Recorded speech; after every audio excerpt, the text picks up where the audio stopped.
नमस्कार मित्रांनो. तर महाराष्ट्र शासनाने महिलांच्या आर्थिक सक्षमीकरणासाठी एक अत्यंत महत्त्वाचा शासन निर्णय जारी केला आहे. आता महिला बचत गट, ग्रामसंघ आणि आत्महत्याग्रस्त शेतकऱ्यांच्या विधवा महिलांच्या गटांना केवळ ₹1 वार्षिक भाड्याने शासकीय पडीक जमीन मिळणार आहे. या जमिनीवर चारा लागवड, बांबू लागवड, नर्सरी आणि अपारंपरिक ऊर्जा स्रोतांसाठी लागणाऱ्या कच्च्या मालाचे उत्पादन करता येणार आहे. तर आजच्या व्हिडिओमध्ये आपण या GR मधील सर्व महत्त्वाच्या तरतुदी, पात्रता, अर्ज प्रक्रिया, जमीन किती मिळेल आणि कोणाला लाभ मिळणार याची संपूर्ण माहिती पाहणार आहोत. म्हणून हा व्हिडिओ शेवटपर्यंत नक्की पहा. तर हा GR महसूल व वन विभागाने दिनांक 19 जून 2026 रोजी जारी केला आहे. तर या योजनेचा मुख्य उद्देश तर राज्यात पशुधनासाठी चाऱ्याची कमतरता भासते. त्याचबरोबर अनेक शासकीय पडीक जमिनी पडून आहेत. या जमिनींचा उपयोग करून चारा उत्पादन वाढवणे, बांबू लागवड प्रोत्साहित करणे, महिला बचत गटांना रोजगार उपलब्ध करून देणे, दुग्ध व्यवसायाला चालना देणे, शासकीय जमिनींचे अतिक्रमण रोखणे हा या योजनेचा मुख्य उद्देश आहे. तर कोणाला लाभ मिळणार? तर या योजनेअंतर्गत आत्महत्याग्रस्त शेतकऱ्यांच्या विधवा महिलांचे बचत गट, उमेद आणि माविम अंतर्गत नोंदणीकृत महिला बचत गट, ग्रामसंघ म्हणजे VO, महिला बेरोजगार सहकारी संस्था या घटकांना लाभ मिळणार आहे. यांना शासकीय पडीक जमीन भाडेपट्ट्याने दिली जाणार आहे. तर जमीन किती कालावधीसाठी मिळणार? तर चारा लागवडीसाठी 3 वर्षे, बांबू लागवडीसाठी 10 वर्षे, भाडे फक्त ₹1 प्रति वर्ष राहणार आहे. तर कोणत्या प्रकारच्या शासकीय जमिनी मिळू शकतात?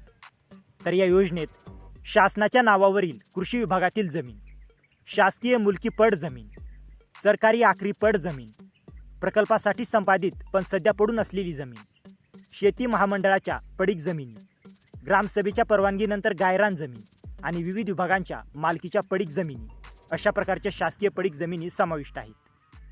आणि कोणत्या जमिनी मिळणार नाहीत?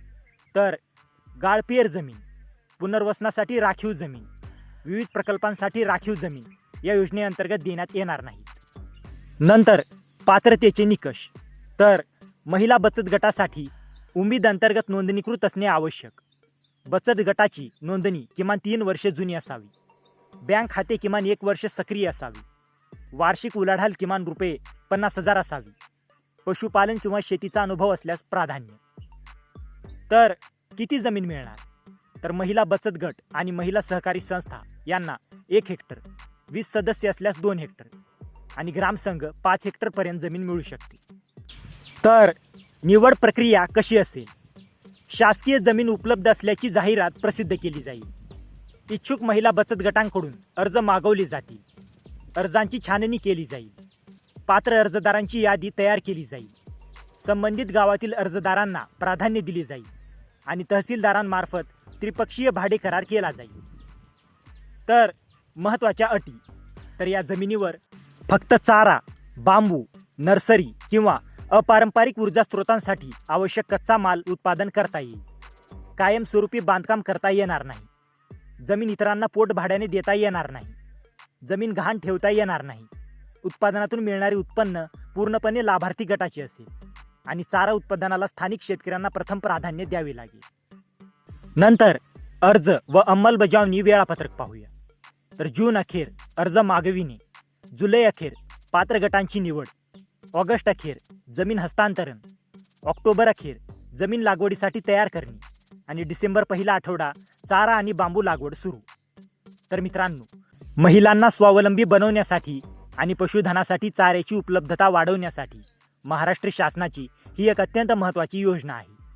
केवळ ₹1 वार्षिक भाड्याने शासकीय पडीक जमीन मिळणार असल्याने महिला बचत गट, ग्रामसंघ आणि विधवा महिलांच्या गटांसाठी ही मोठी संधी ठरणार आहे. तर मित्रांनो, जर तुम्हाला या GRची PDF हवी असेल तर डिस्क्रिप्शनमध्ये आपल्या टेलिग्राम चॅनलची लिंक दिलेली आहे. पण सध्या टेलिग्राम बंद आहे. तर जेव्हा टेलिग्राम चालू होईल तुम्हाला या GRची PDF तिथे मिळून जाईल. आणि हा व्हिडिओ उपयुक्त वाटला असेल तर व्हिडिओला लाईक करा, शेअर करा आणि अशाच महत्त्वाच्या GR अपडेटसाठी आपल्या चॅनलला सबस्क्राईब करा. तर मित्रांनो, भेटूया अशाच एका महत्त्वाच्या पुढच्या व्हिडिओमध्ये. जय हिंद, जय महाराष्ट्र.